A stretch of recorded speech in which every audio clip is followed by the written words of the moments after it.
time I crossed the George Washington Bridge, going into New York City, I had already run over 2,600 miles. And every day I gave an inspirational keynote speech to at-risk audiences, inspiring them to live their dreams, to dream big, to act big, and then to never give up and cross the finish line. So every day it was a marathon distance and a keynote speech for 100 consecutive days. From California to New York, never a day off. Most of my days were 20 hours long. Start over and over. So whenever people hear about this, they ask 3 questions. And typically it's in this order. The first one is, how many sneakers did I go through? Just like these, 16 pairs. They're minimalist type sneakers. The next one is always, how much did I eat? Twice as much as you eat on a typical day. So I ate about 5,000 plus calories a day. So that's 500,000 calories from California to New York. But then after all those kind of gimmicky questions are over, it always gets down to the core of it. They ask why. Why would you do that? All of that training and the work and the pain. All of the scheduling and the setting up the speaking engagements and the pain. All of the hours on the road and the pain. What everybody wants to know is why. Why would somebody do that? Why would somebody go through all of that effort to do something?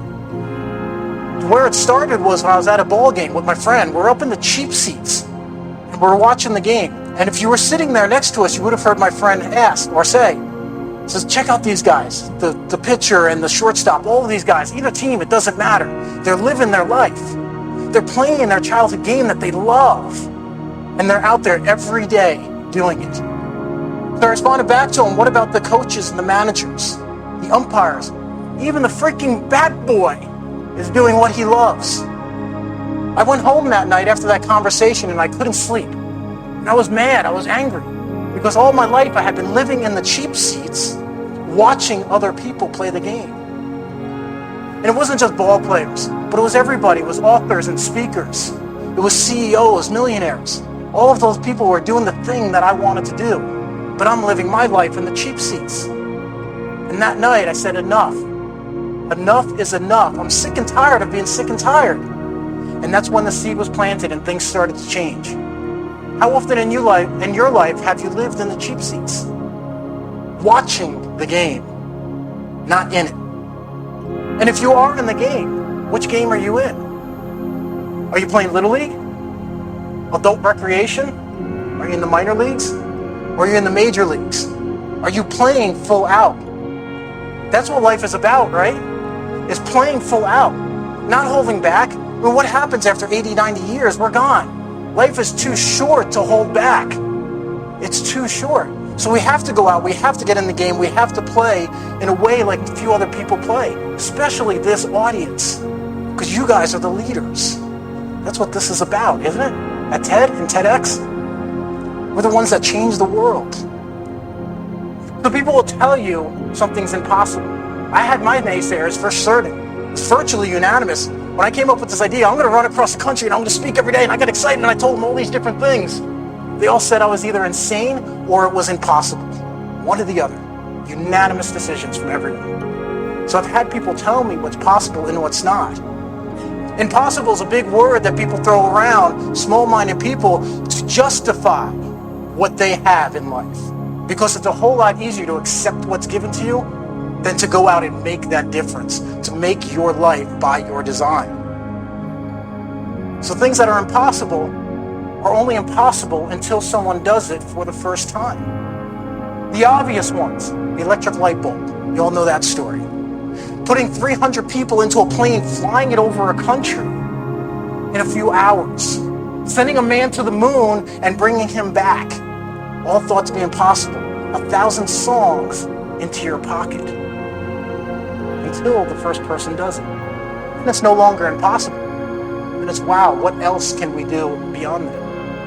I have an intimate experience with impossibility. When I was 14 years old, I was riding home on my bicycle. I'm riding on the right side of the road with traffic. My friends are on the left side of the road, riding on the shoulder. And as I was riding home, we're coming up to this little crest in the hill. A drunk driver comes barreling over the other side. She sees my friends and she swerves. And I imagine what must have happened is she looked back and said, "My gosh, that was close." And she never looked forward as she crossed the double yellow line. Hit me head on, crushing my bike below her big metal bumper, launching me into the windshield and up into the air. The police report said that my body flew 50 feet before crashing to the ground. They sent me to the local hospital where they couldn't handle that kind of trauma injury, so they sent me down to New York City. And they worked on me for hours. When my parents arrived, the neurosurgeon, the guy who works on brains and skulls, from where I had fractured my head, he comes out and tells my parents, "If your son survives the night, he'll be a vegetable for the rest of his life." My mom, with her beautiful blonde hair, collapses into my dad's arms and they cry. And they pray. Pray for a miracle. For 4 days, my mom and my dad sat by my bedside. My mom never left that chair. She held my hands even while she slept. 4 days later, I wake up from a coma. 2 weeks in the hospital. A year of chaos and rehabilitation. 2 years of headaches that would literally drop me to my knees when I have an episode. And then years of other issues that challenged me. I am the impossibility. The doctor said I shouldn't live. This leg should be shorter. I shouldn't be able to walk, no less run across America. What's impossible? It's all up here. Nothing is impossible. So if some guy who's not even supposed to be alive can run across America, I didn't tell you the best part. I just started running 2 years ago. Just 2 years ago. So I came up with this idea, and then I trained, and in less than a year, I trained and then ran across the country. So a non-runner becomes one of the most elite runners in the world in less than a year. So what is impossible? Nothing is impossible. It is up to you to decide what is impossible for you. Are you going to listen to those other people who say, "No, you can't do it"? The ones who are living small. Who does it benefit to live small? Nobody. Nobody. It doesn't help them. It doesn't help you. It doesn't help the world. That's what we're about. Whether you're here live in Las Vegas or you're home watching this online, this audience are the people who change the world. And the world expects that of you. And it's not always going to be easy. It certainly isn't.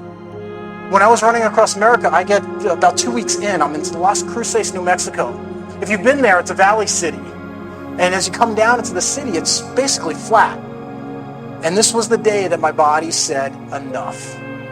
It shut down. It literally shut down. At 10 o'clock at night, I had 25 miles behind me that day. My goal was for 30. And I couldn't stop until I got to my goal. So I sat down for a few minutes and I rested. And while I rested, I thought about it. I could call the crew, right? I could have them come pick me up in my sport vehicle. But if I did that, what would have happened? If I gave up some miles today, what happens tomorrow? And then the next day, and then the next day. At some point, your dream goes away. So I got up, I walked a quarter mile, sat down again. This time I literally laid down and put my feet up in the air to flush the lactic acid out of my legs. Didn't really help. Something that should have taken me 1 hour took me 4. 2 a.m. I stumbled into the RV, laid down on the bed and crashed. Deepest sleep that I've ever had. You got to push through those hard parts. That's when your character is defined. It's not when life is easy. When life is easy and going your way, that's easy. Anybody could do it if that was the case. Everybody would run across America or start a billion-dollar company if it was easy. But it's not. And it's supposed to be not easy, if you want to use those terms. You could use other terms as well. People use the term sacrifice, what you have to give up to achieve your dreams, to live life large, to play in the game. It's not sacrifice at all. It's just doing something different than everyone else does. It doesn't mean it's hard. It doesn't mean you're sacrificing. It just means it's different. That's it. I get to Alabama. and I run to the speaking engagement, and then I speak at the event, and somebody comes up to me. I don't know who this gentleman was, but he starts asking me questions. He's asking me about my sneakers and running and all these things that I normally do. And during the conversation, at some point, he says to me, Croy, you can't quit. Like, I'm not thinking about quitting, but what do you mean? He says, well, you spoke to what, 4,000, 5,000, 6,000 people at this point? And it was about 5,000 or 6,000 people. And I had given away 5,000 or 6,000 books. Every audience member got a book. The Dream Big, Act Big, same thing we started the talk with. So he says, Croy, you can't quit. I says, okay, why? He says, because if you quit, then everyone behind you that you've talked to will have a reason to quit their dreams too. That kind of hit hard. And then he goes on and says, they'll say something like, I'm just some rural kid from the middle of nowhere in a horrible school district. What chance do I have if Croy doesn't finish? I'm just a waitress trying to get through school. If Croy can't do it, what chance do I have?